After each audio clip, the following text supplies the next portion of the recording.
¿En qué difieren las tradiciones budistas tibetanas? Dr. Alexander Berzin. Las 4 tradiciones tibetanas tienen mucho en común. La mayoría de sus diferencias provienen de sus interpretaciones de la vacuidad y de cómo opera la mente. En este artículo revisaremos algunas de las similitudes y diferencias entre las escuelas Nyingma, Sakya, Kagyu y Gelug. En la India se desarrollaron 18 escuelas del Hinayana, de las cuales solo existen actualmente 3 de los principales linajes vinayas de devotos monásticos.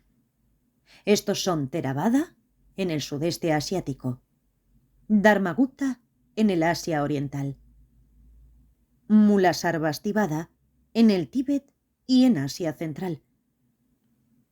Las 4 tradiciones tibetanas comparten el linaje Mulasarvastivada, de los votos para monjes y monjas plenamente ordenados y para novicios.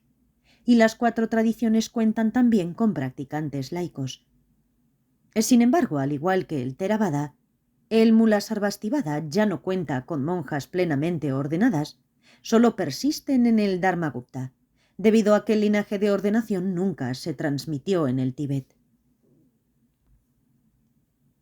La tradición Nyingma también tiene ordenación de Ngakpa, mantrika. Los Ngakpas mantienen un vasto conjunto de votos tántricos y se especializan en la meditación y en la realización de rituales para la comunidad laica. Convertirse en un Ngakpa nunca fue una de las principales alternativas para la institución monástica, por lo que siempre han sido sumamente escasos. Estudios, rituales y meditación. Las 4 tradiciones tibetanas combinan el estudio del sutra y el tantra con rituales y meditación. La educación budista en cada uno de estos aspectos conlleva la memorización de textos de los 4 sistemas filosóficos indios y debate formal en torno a su significado. Las diferencias en la interpretación de puntos sutiles aparecen no solo entre las 4 escuelas tibetanas, sino incluso dentro de cada escuela entre sus diferentes libros de texto monásticos. Tales diferencias dan lugar a debates animados y a un entendimiento más claro. Tras completar con éxito sus estudios, los Gelupa reciben el título de Geshe y las otras 3 tradiciones reciben el título de Khenpo. Khenpo también es el título que se confiere a los abades. Asimismo, las 4 tradiciones cuentan con el sistema Tulku de los lamas reencarnados. Los tulkus y los abades reciben el título de Rinpoché sin importar su nivel de educación. Las prácticas rituales en las 4 tradiciones incluyen cantos acompañados de platillos, tambores y cuernos, así como la escultura y ofrenda de tormas, pasteles con forma cónica hechos de harina de cebada y manteca. Los cánticos y los estilos de música son generalmente similares, aunque los cantos armónicos difónicos se encuentran con más frecuencia entre los monjes Gelupa. Las 4 tradiciones instruyen a sus seguidores para hacer los preliminares Ngondro, de las 100.000 repeticiones de varias prácticas, tales como las postraciones y el yoga del gurú. Sin embargo, los versos recitados y el número específico de prácticas que se hacen difieren ligeramente. La meditación en cada tradición incluye la práctica diaria, retiros cortos de unos cuantos meses y retiros de 3 años. Difieren principalmente en el momento de su vida en que los practicantes hacen los retiros. Los Sakya, Nyingma y Kagyu inician de forma temprana en su entrenamiento las prácticas de Ngondro y los retiros, mientras que los Gelupa lo hacen más tarde, a lo largo del camino.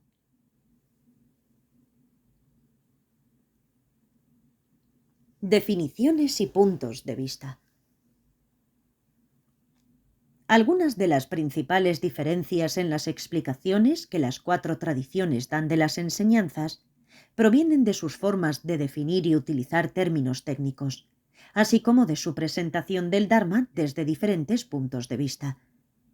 Por ejemplo, el par permanente e impermanente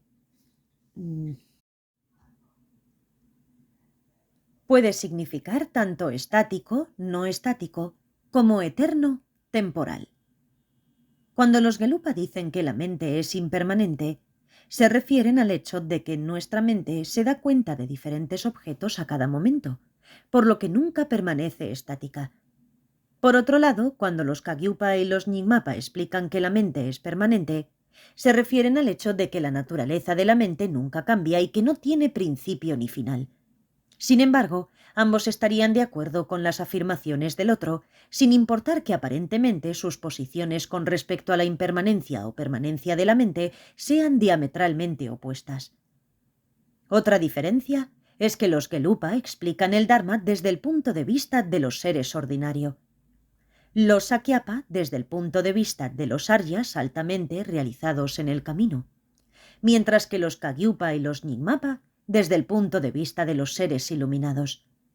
Así, por ejemplo, los Gelupa dicen que la mente más sutil todavía tiene los hábitos de la ignorancia, como en el momento de la muerte. Los Sakyapa dicen que es gozosa conforme se genera en el camino, mientras que los Kagyupa y Nyingmapa dicen que esa mente sutil ya tiene todo completo y perfecto, como en el caso de los Budas. Además, los Gelupa y los Sakyapa dan sus explicaciones desde el punto de vista de practicantes que prosiguen lentamente por etapas, mientras que los Kagyupa y los Nyingmapa a menudo presentan el camino tal y como sucede en esos escasos practicantes para quienes todo sucede a la vez.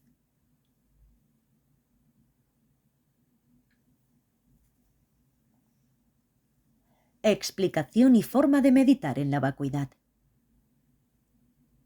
Las 4 tradiciones están de acuerdo en que la explicación de la vacuidad, el vacío de la existencia verdaderamente establecida que se da en los textos Madhyamaka, es la más profunda. Sin embargo, difieren en su forma de dividir el Madhyamaka en subescuelas y en cómo estas escuelas difieren entre sí. El punto final es alcanzar una cognición no conceptual de la vacuidad, con el nivel burdo de la mente en el vehículo sutra y en el nivel más sutil de la mente de luz clara, o el darse cuenta puro, Rigpa, en el Tantra superior. Los Gelupa hacen hincapié en la meditación desde el lado del objeto, mientras que los Sakyapa, Kagyupa y Nyingmapa desde el lado de la mente. Cada tradición también enseña sus propios métodos para alcanzar un entendimiento no conceptual y para acceder y activar la mente más sutil. Lo que los Gelupa llaman no conceptual, los Sakyapa, Kagyupa y Nyingmapa lo llaman más allá de las palabras y los conceptos. Con respecto a la relación entre la mente y sus objetos, los Gelupa explican que solo podemos dar cuenta de la existencia de los objetos como siendo aquello a lo que se refieren las palabras y los conceptos que se utilizan para designarlos. Pero, por supuesto, el etiquetado mental con conceptos y la designación con palabras no crea objetos que se puedan encontrar.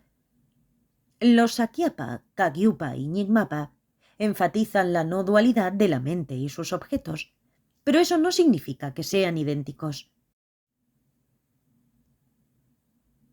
Por el contrario, significa que no pueden existir de manera independiente del otro. Esto se refiere a la inseparabilidad de la mente y las apariencias. Las dos posiciones de las escuelas tibetanas no son contradictorias. Además, ambos lados concuerdan en que al realizar un análisis, nada puede encontrarse ni existe de forma independiente por su propio poder, ni establece su existencia desde su propio lado. Sin embargo, la causa y el efecto aún funcionan.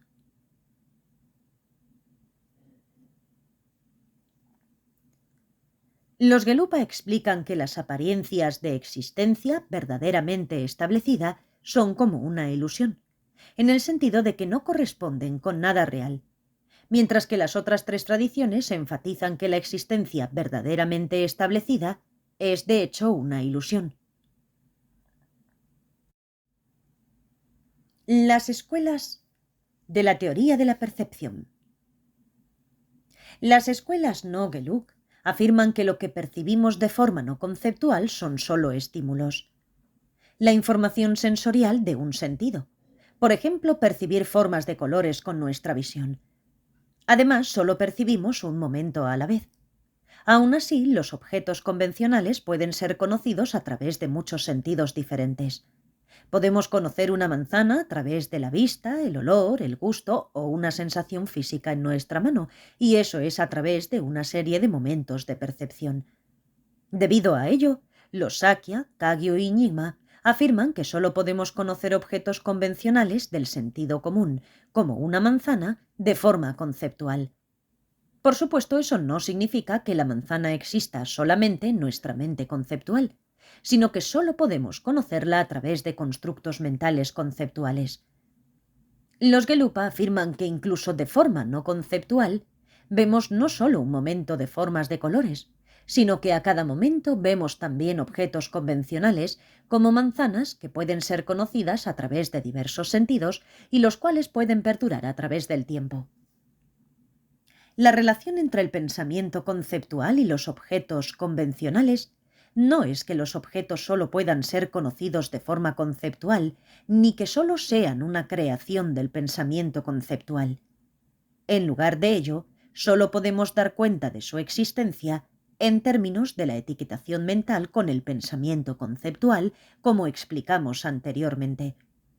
Así, ambos lados concuerdan en que entender el papel del pensamiento conceptual en nuestra forma de conocer el mundo es esencial para superar y eliminar para siempre nuestra confusión e ignorancia acerca de la realidad, lo que es la causa más profunda de todo nuestro sufrimiento. Resumen. Es muy importante seguir una aproximación no sectaria, tal y como su santidad el Dalai Lama enfatiza constantemente. No hay necesidad de asumir una mentalidad de equipo de fútbol con respecto a los linajes con la que pensamos que uno es mejor que el otro. El mejor antídoto para el sectarismo es la educación. Cuanto más aprendamos sobre las diferentes tradiciones, más veremos cómo todas se relacionan entre sí, incluso si a menudo describen las cosas de manera muy diferente. De esta forma, podemos respetar las enseñanzas de todos los linajes.